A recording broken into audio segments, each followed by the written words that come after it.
What's up, Rocket family? Welcome back to my channel. I'm sorry if I sound a little bit funny right now. I just had surgery in my mouth and I have stitches and I just keep hitting the stitch. I actually have surgery again on Tuesday, next Tuesday. I'm nervous about it, but it needs to be done. And I'll share with you guys a little bit more what's going on once I actually completely know what's going on. So today for you guys, I have a Dollar Tree Christmas DIY video. This kind of has like a woodland, rustic theme. It could still be farmhouse decor, but because of the wood, it does remind me of woodland, rustic decor. I am using a few products that you can't get at Dollar Tree. There are substitutes at Dollar Tree, but I couldn't find them myself in my local Dollar Tree. And also at the end of the day, Dollar Tree is not always the best deal you're gonna get. I wanted small pine cones, and Dollar Tree does have small pine cones on their little pigs and on their ornaments, but there's only ever 2 of them. So I would have to buy so many pigs and pine cone, or pigs and little ornaments to get the pine cones that I want. Or I can go somewhere else like Joann Fabrics, Hobby Lobby, and just get a pack of them already for $1, $2. It made more sense for me to go elsewhere, but if you're somebody who doesn't really live close to a craft store, or maybe you don't drive and Dollar Tree's closer to you, you can still get similar products at Dollar Tree. It's just going to cost you more money if you want a lot more of them. Anywho, I told you guys that if I can get my last Christmas video to 5,000 thumbs up, I uploaded that one actually on Monday, I would upload another Christmas DIY video this week, and you guys got that video to 5,000 thumbs up. So thank you to everybody who gave it a thumbs up, and I'm going to aim for 5,000 again by the end of this week. And if we can get it to 5,000 by the end of this week, I will have another one within the next few days. So if we could do that, I'll have another one out for you guys soon. I want to aim a little faster for the thumbs up, just because I feel like once we get to a certain point in December, the Christmas decor videos might not be so helpful, considering most people already decorated for Christmas. So if we could get it 5,000 thumbs up soon, I will have another one out for you guys soon. Penny's walking around down there. Anyways, thank you so much for watching. Now let's begin the tutorial. Let's start off with this particular Christmas tree. From Dollar Tree, you want to pick up one of their little 12-inch Christmas trees. Now, these things are always very sparse. I got it this time? I always say sparse and people get mad. Sparse. And so I want to fill it up, so I'm using Garland from Dollar Tree to make it look more full. I just wrap the Garland around till it looks less sad. It looks 10 times better than before when you do this. Now the wood I'm using for this, I got it at Dollar Tree, and it's these little cedar wood circles, and it says that it like helps keep away pests and it's just good for smell. I used 6-pack of those for this particular DIY. Now what I did is I took 3 rings and I glued them to each other. I made 10 of those 3 stacked on rings, 10 of those total. Now I glued initially 6 of them to each other side by side. I left a hole in between all of those so that the Christmas tree that I have can slide through. Now to glue them, I'm using my hot glue gun. For this, I think a hot glue gun is fine. Sometimes it's not fine when you're dealing with wood, but for this, it works fine. Once the initial 6 stacks are glued to each other, I take my Christmas tree, place it down the center of those glued ones, and then I glue on the other 4 stacks I have, and I place them around so they can hold the Christmas tree up. Now the thing is, if you grab this from the bottom or even from the top, the Christmas tree just kind of slides through at the bottom. Not entirely, but it just slides. It's not very secure in place. So I decided to take more of those little rings, and I glued only one wherever 2 of those stacks meet at the bottom. And then once I have that glued on, I glue one smack dab in the middle of the center of that, and that will stop the Christmas tree from sliding through at the bottom. The final thing I did was add fake snow to the Christmas tree, and this fake snow was from Dollar General, and it only cost me $1. Now I'm going to show you another alternative to a tree that's similar to this.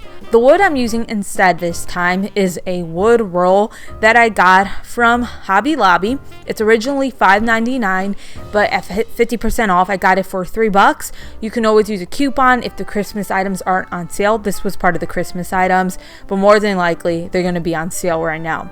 Now, this is much cheaper to do than it was to buy all the little rings that I got from Dollar Tree.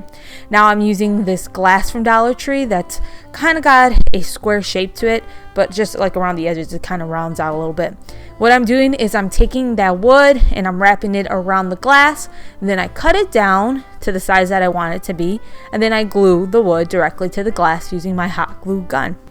I then placed a Christmas tree from Dollar Tree inside of the glass. I initially glued it on. That wasn't a good idea. Hot glue comes off so easily from glass like this when something's weighted on it. So I ended up eventually putting some of the Dollar Tree rocks inside of the vase, and that kept the tree in place. Now I go ahead and add some fake snow, and this time around I wanted to add some pine cones from this. The pine cones I'm using I got from Dollar General for $1. Comes with 12 of them. I remove the little string that's at the bottom of the pine cones because originally it's an ornament, and then I go ahead and just glue those pine cones to the tree. And this is kind of like what I was talking about in the beginning.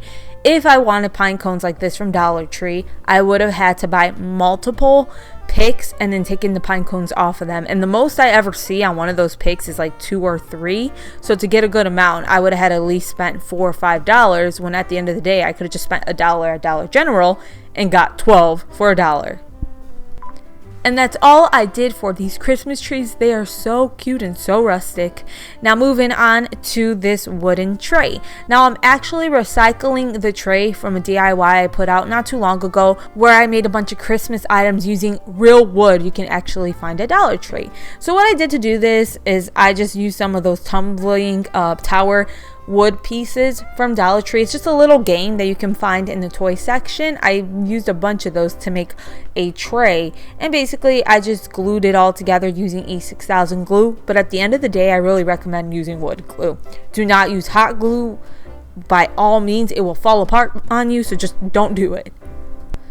It's up to you how big you want your tray to be. All you have to do though is glue the little tumbling blocks side by side to get the length and width that you want, and then you kind of mimic the same thing on the bottom of the tray. And then if you want to secure it a little bit more, you can then add some of those pieces inside of the tray wherever the bottom and the sides meet, so just around the edges, and this will help secure it in place some more. If you want a more detailed tutorial of it, I'll link it down in the description box for you. For video purposes, I had used the hot glue gun and the E6000, but like I said, I don't recommend doing it. Now for this DIY, what I'm doing is I'm taking those wooden pieces that I got from Hobby Lobby, and I'm just gluing them around the edge of this little tray, and it looks so much better. It looks like something you can find at Home Goods, Kirkland. It is really beautiful. I used my hot glue gun to place it on. This will help secure the tray some more if you did end up using a hot glue gun or E6000 like I did. You can always get the little cedar rings and glue them onto the tray to make it look even more wooden or rustic. The only thing with that is you will need to spend more than it probably is to buy this wood from Hobby Lobby, and that's why I just say it's not always the be all end all of great prices at Dollar Tree. And this little like wood thing, I've seen it at Joann Fabrics as well. Now because this wooden roll had this little fabric on the back of the wood, you could see it when I glued it to the tray, so I had to add another layer of those little tumbling blocks to cover up the fabric. I didn't like the way it looked with it peeking through. Say you don't want to make this tray, or maybe you're looking to find it for a less expensive price. You can go to Target, like the Target dollar spot. They have wooden crates lots of times for $3. They even have wooden trays, but it's unfinished wood for $5. I've bought them before. You can always do that instead of using the tumbling tower blocks to make a tray, and then you can get the wood and wrap it around that. There's other options out there. Just because I'm using Dollar Tree products doesn't mean, again, that it's the be all end all of the greatest price you're gonna get on something. But that is it for the wooden tray. Now moving on to this really pretty candle holder. From Dollar Tree, you want to pick up one of their long cylinder glasses. It just depends what size you want it to be. They have different sizes. And then again, I'm going to be using that wood wrap. I go ahead and cut down a piece that fits perfectly around this. I actually messed up a little bit. Mine wasn't perfect, but that was my own fault. And then I glued it on using a hot glue gun. Now this time around, I wanted to add little pine cones to the bottom of this. I thought it would look really cute that way, and something different than just putting wood around it. So the pine cones that I'm using, I got at Hobby Lobby for $2.50, and I'm also using some gold pine cones I got from Joann Fabrics. They're on these little picks. They're originally $2.99. I got them for $1.50, so I had to use my scissors to cut them off of the little branches. Dollar Tree does carry small pine cones, but you're going to find them mainly on ornaments, and they cost $2. So like I said, it's worth it if you go somewhere else. What I do is I arrange the pine cone so that it's one regular pine cone, then one gold pine cone, one regular pine cone, one gold pine cone. Once I have them arranged the way that I want them to be, I go ahead and glue them using my hot glue gun. So I just suggest using a hot glue gun and just be very delicate when you're moving this thing around. And that is all I did for this candle holder. It is so pretty. I really like this one. Now moving on to the final, most easy DIY of these all. Lots of times, Christmas pictures or images in general, they can cost a lot of money. You can get frames from Dollar Tree, like this nice wooden picture frame, and print out your own images. And I don't think people think about this too often, but there's lots of cute images you can get online. I have this cute little Christmas tree truck one. I printed it off online. I got it from Google Images. I just go ahead, cut it, and put it inside of the picture frame. And it's something that's really easy to do and is really inexpensive, whereas if you try to go somewhere else, it's going to cost you way more money for something like this. If you don't have a printer at home, I know it doesn't cost a lot of money to print at libraries, or you can find a gift bag like this one at Dollar Tree and use the image on the gift bag and stick that in the picture frame. And I've done that plenty of times. And this is just an easy, inexpensive way, like I said, to get some Christmas images without having to spend an arm and a leg. And you can always reuse the picture frame afterwards. I'll link the images, if I could find them, that I used down below. It took quite a bit of searching to find some of them, so I'll link them down below if I find them. But that is it for this DIY Christmas video. I hope you guys enjoyed it. Again, I'm sorry if I sound a little funny, a little bit too kind of like saliva-y, but I'm just having a difficult time talking without hitting these stitches. Anyways, thank you so much for watching. I will see you guys next time. Take care. Bye.